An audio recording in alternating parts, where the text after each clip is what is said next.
Well, we have two separate stabbings in the city overnight. The first near Richmond and Spadina has sent two men to hospital. Police say that they were called to the area just before 2 this morning for reports of a group of men fighting. Paramedics say they took a man in his late 20s or early 30s with a serious stab wound to a trauma center.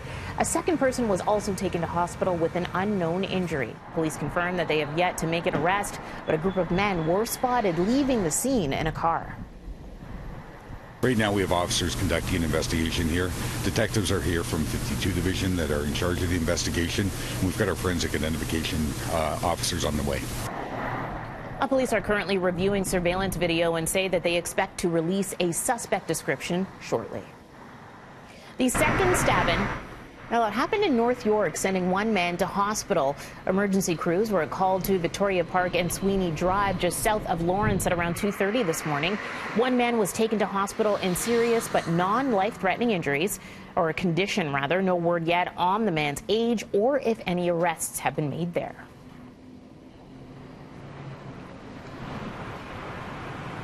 A man in his 70s recovering in hospital from serious injuries after he was hit by a car in Etobicoke last night.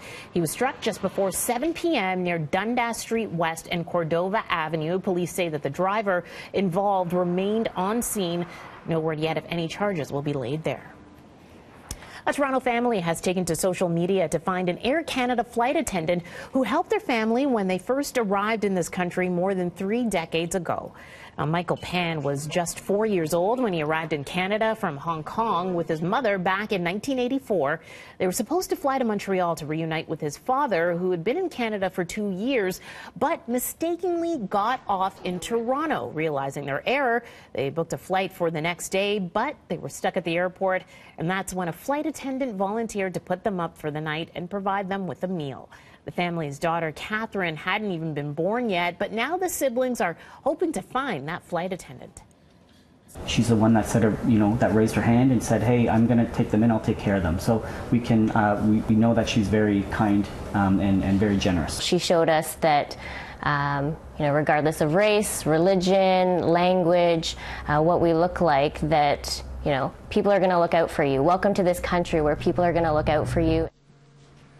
Well, they haven't found the Air Canada flight attendant yet, but an Air Canada spokesperson has reached out to the family, and they're hoping they can eventually give the woman who helped them their personal thank you. Happening right now, Durham police are on location at a house on Center Street in Oshawa. Police say that this is a sudden death investigation. Our camera is well on the way. We'll have more information for you shortly.